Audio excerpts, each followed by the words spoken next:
Hey class, Dr. Olson here. We're going back into some theoretical stuff. Very interesting, and I hope that you'll enjoy it. So, I'm introducing to you this week David Graeber, an economic anthropologist, and you're reading the first chapter of his book, Debt. We'll also talk about Garrett Hardin. So, just a quick overview. I mean, you'll read this. What is his purpose and where is David Graeber coming from? Well, he's unfortunately, actually, he passed away in 2020, but he was one of the leaders, unofficial, uh, unofficially a leader in the anti-globalization movement, which is also called the global justice movement. If you've heard of like the Occupy Wall Street movement, that was something that he was a critical figure in. So he talks about groups like the International Monetary Fund, who he says, have acted as the world's debt enforcers. And a lot of the impetus for this book and for talking about the IMF and everything comes out of so in the 1970s, we have an oil crisis, which leaves OPEC countries with a lot of money to invest in Western banks. And we end up with banks going around to so-called third world countries, giving out all kinds of loans. They say, well, you need money to develop, you need money to grow and to modernize your country and your economy. And a lot of these countries were newly independent, I should say, from their colonizers in the 1970s. So the loans start out great, but then the interest rate will skyrocket up to something like 20%. This isn't, we all know, like, you got to read the fine print and everything. But at the time, things were going so well, and everybody thought, well, these newly independent countries thought, yeah, we've got great resources, we're newly independent. This loan is a great opportunity for us to start off, on a good foot. And they weren't concerned about taking out those loans because they thought, well, surely we'll be able to pay them back. And then come the 1980s and 90s, and we get the third world debt crisis due to a collapse in global prices for a lot of just like basic commodities. Coffee was a big one. Bananas, other things. The price, what was paid for it, dropped out, which meant that the income that these developing countries were planning on wasn't there, and they couldn't pay back their now really expensive loan payments. So they can't repay the loans, and the IMF, who are like the world's debt enforcers, it's actually the enforcement arm of the World Bank. They implement structural adjustment policies or programs, and what these do is essentially they go into the developing country and they send in representatives and they say, look, we're going to help you balance your books. It's important for you to pay your debt, so you need to pay off your loan payments first, make your loan payments, and then you'll have this much money left over for social programs and things like that. And they said, listen, yes, schools are important, and you'll have, this little, they would drastically cut things like school budgets and rural health services. And they said, listen, it's good. You will have still the school, but it's good for people to pay for it. Why? Because economists reason that you value what you pay for.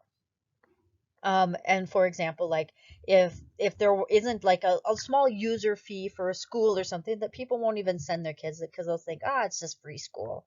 It's not high quality. Or with health services, if it's free to just go, one of two things will happen. People either won't use the health service because they'll think, it's free, and what good is that? Or more likely, the moral hazard they say is that people will overuse it. It's free for me to go to the doctor's office, so some people will just overuse it. And I'll just go in, anytime I get a splinter, I'll just be there at the clinic, wasting resources. So they implement these structural adjustment policies. And the logic is, well, surely one has to pay their debts, right? We need to make the payments. So that's what becomes the driving impetus. And he gives the example of Haiti, which I've talked about in medical anthropology if you've taken that class. And the example of Haiti it kind of becomes a poster child for a lot of the third world debt crisis, because it was so startling to see how Haiti, on the same island as the Dominican Republic, could suffer so poorly because of their debt. So money, we all love money, but where does it come from, and what is debt? And that's really what David Graeber aims to explore in his book. And if you are interested in this, I do encourage. It's a really good book, very detailed, ethnographic, historical account like nothing else available out there. And so it's a big book, but it's quite interesting about where does money come from and what is debt.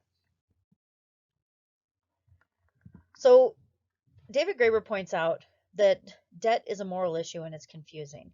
And I would encourage you, we have a short video of him. It's like 3 minutes long. I would encourage you to watch it a couple of times, okay? Because this is really deep stuff. It's big stuff, big concepts. He says, we consider it morally correct to repay debts. And furthermore, right, he points out a lot of really cunning, very interesting examples of how it is that money is evil. And it's true if you look at things like the Bible and our cultural norms and the sayings and the ways that we treat people who go into debt and things like that. Lending money is considered evil. So, I mean, kind of, the questions are like, why does debt matter? In September 2008, that was the huge housing market crisis where loans that had been made, mortgages that had been made on with standards that normally wouldn't fly, they crashed, and people all of a sudden couldn't pay for their house mortgage, and people were evicted and things like that. So debt does matter, but it's kind of perplexing in a way, considering what we value, which is like we think, well, everybody has the right to have a good place to live and clean water and things, right? These things that we also find morally important. So he's attempting to explain money and debt. And he says, in the past, not even in the past, but just even still today, usually what you'll find an economist uses are these imaginary scenarios, these hypothetical worlds, theoretical models that aren't really based in, as he points out, good anthropological ethnographic research. He says these are make-believe land, much like the present, except with money somehow plucked away. That's true, right? If you think about it, it is really true. And Aristotle, in the Treatise on Politics, said that specialization must have occurred and spurred more interactions outside of nuclear family, etc., and that money comes from this. It's this, trade and barter sort of would be logical interpolation based on how we know life to be today. Well, certainly you've heard of Adam Smith, and we talk about Adam Smith because he's considered the father of modern day economics. But he was actually a professor of moral philosophy. Interesting, right? And he challenged the prevailing logic at the time because, explorers did find some societies using monetary systems of exchange. And he said that property, money, and markets are not political because they existed before governments, but that actually property, money, and markets, aka the economy, is the foundation of society.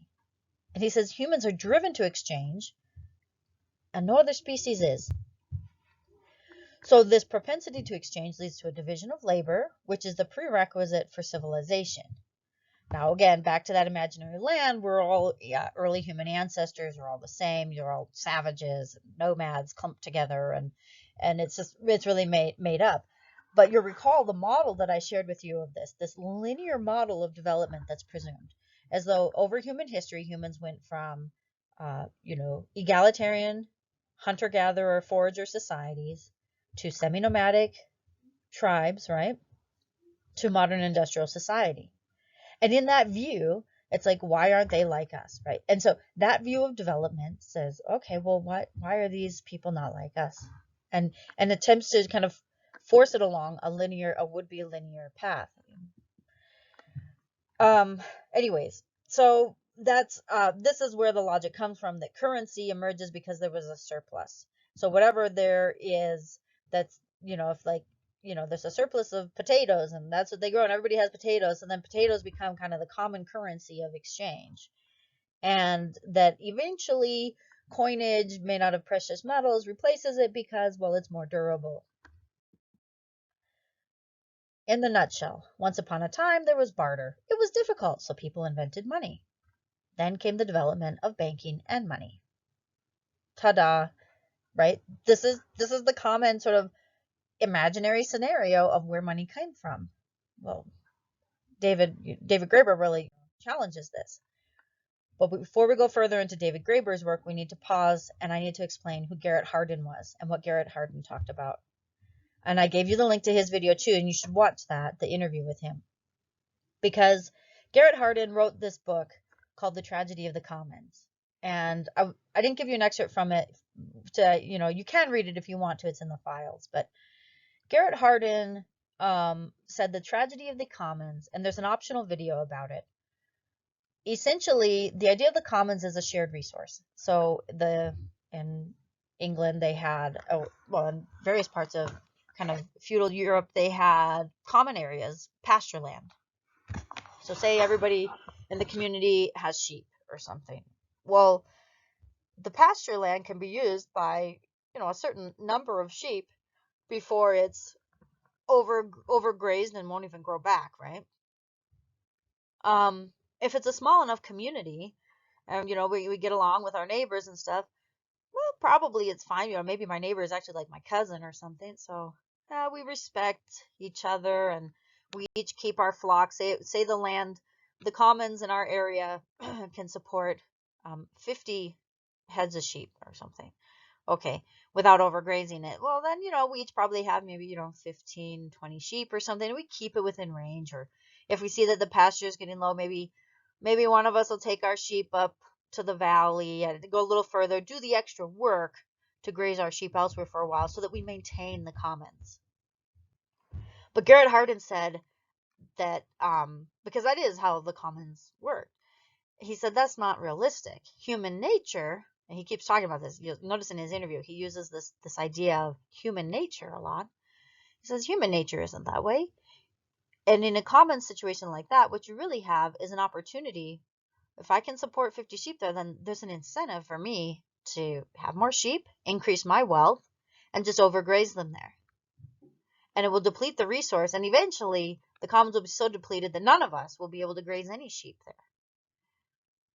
And therein lies the tragedy. Well, Garrett Hardin in the interview, because and that model, the tragedy of the commons, has been really widely critiqued because we do know that small-scale societies and even large-scale societies have shared resources many times. So that's not necessarily supported by ethnographic evidence, as David Graeber points out, right? We have a lot of theoretical models that have their value but are limited because they're not based in actual data from actual human societies. So in the interview, Hardin's talking about why he even wrote that book, why he wrote it. And he explains that he's concerned that, there's a limited amount of resources. The earth, you think back to the scare that we're all going to overconsume resources and there won't be enough for everybody. And that's what he says. He's like, should we expect that everybody in the world, all the countries in the world will be able to develop, and all families will have, this 3-car single family home ideal thing? And he said, first of all, he said our cities, even in the US, that's not sustainable because our cities haven't been designed to sustain that. So he gives all these tips and solutions about giving like disincentives for example, he says, well, we have tax breaks on, for having children. He says, so the incentive is there for you to have as many kids as you want or can, because you're going to keep getting tax breaks. And he said, in fact, if we want to encourage people to only have 2 children, then what we ought to do is, after 2 children, take away the incentive and say, okay, you only get the tax break for up to 2 kids, and maybe do what some other countries have done. And he suggested, like, maybe put in a fine if they have, more than 5 kids or something. So I want you to think about it. I want you to listen to what he says and think, how would you respond to him and that logic and that reasoning? And so that's what he was getting at, and he talks about it. I think it's a good interview to watch because the tragedy of the commons is talked about in all the social sciences a lot. And so familiarize yourself with it some, this theoretical model, And so the Marxist ideals, as he talks about, was that each works according to their abilities and lives according to their needs. And he says, well, it's not human nature. Like it won't work out that way. And he points at the Russian example of how that failed. So, okay, come back to David Graeber for a second. Come back to this idea of what is money. And this is a picture of David Graeber at a talking about Occupy Wall Street. If you look at your dollar bill or whatever, look at any currency, it's a bank issued IOU. And so I want you to watch his video clip. So it's only like 3.5 minutes, so watch it a couple of times and understand, where does the value of currency come from? Well, it comes from the government that backs it. So I'm sure you recognize Bono and why am I blanking on his name from the Beatles? John Lennon. No, Paul McCartney. Sorry, that's yeah, of course, right? And Kofi Annan, and here we are. There's Bono. Okay, so what are they talking about? Why are these guys on stage together? What's going on? Okay, it's the Live Aid. So this is the movement that they started to erase third world debt. And one of the interesting things, so if you watch the David Graeber short clip, he talks about how how banks and money and government work. So to erase third world debt, what would that mean? Put that in the context of what David Graeber is saying. If we erase third debt, what would that mean? Right? Because the scales have to be this, imagine those scales, it has to be evened out. So you can't if you get rid of debt, it shifts it to the other side, right? So now we have to think about the morals of third world debt. And consider this. Okay, in 1970, the world's poorest countries owed $25 billion in debt. And 30 years later, it was $523 billion. So for Africa, and that's our next case study that we're coming into, unit. In 1970, it was just under 11 billion, and by 2002, it was 295 billion. So why is it growing so quickly? Why would debt continue to grow so quickly? It's not like in Africa, you've seen lots of shopping malls and everybody buying cars, right? This isn't. So why is the debt growing so quickly? Well, it's interest occurring for the most part. It's like, and the impact of inflation, right?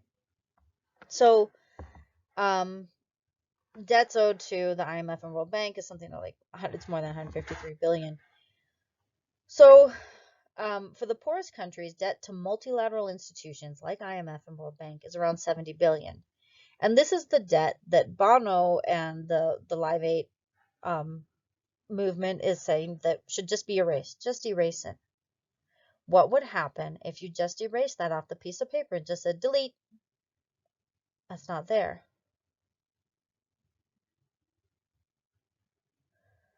Right. So think about it. Think about it.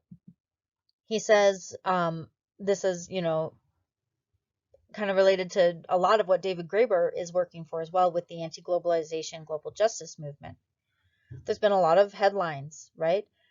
Promises the third world debt cancellation or relief of the poorest, most ravaged countries, but they don't get kept. The debt cancellation doesn't actually happen, or when it does happen, it's very slow to happen, or the amount of money that is canceled is actually far less due to the fancy spin and adding money in. It's already been earmarked. Well, these payments have already been, promised, so this is actually how much gets canceled or, forgiven or whatever, erased doesn't happen.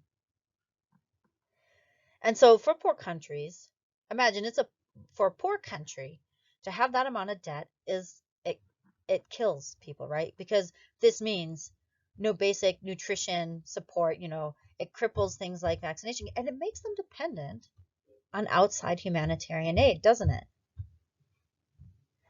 It's an interesting thing to think about because that's what we're here to study and to talk about in this class. So the structural adjustment policies and trade deficits and things like that keep poor countries poor. So some argue that the debt held in poor countries has a greater impact on life than the same amount of money in rich countries. Does that make sense, right? So the amount of debt, 10 billion debt in sub-Saharan Africa has more of an impact on sub-Saharan Africa and lives there than it does in the US. So based on UNICEF data, we can say that as many as 5 million children and vulnerable adults may have lost their lives in sub-Saharan Africa as a result of the debt crunch since the 1980s, right? Because of the way that meant cutting so basic human need programs. The United Nations fears that more children in the poorest countries of Africa will continue to die, and that's why. Well, now we're in the Sustainable Development Goals, right? We've talked about these goals, but that's why there's a lot of effort being placed in reducing extreme poverty and poverty.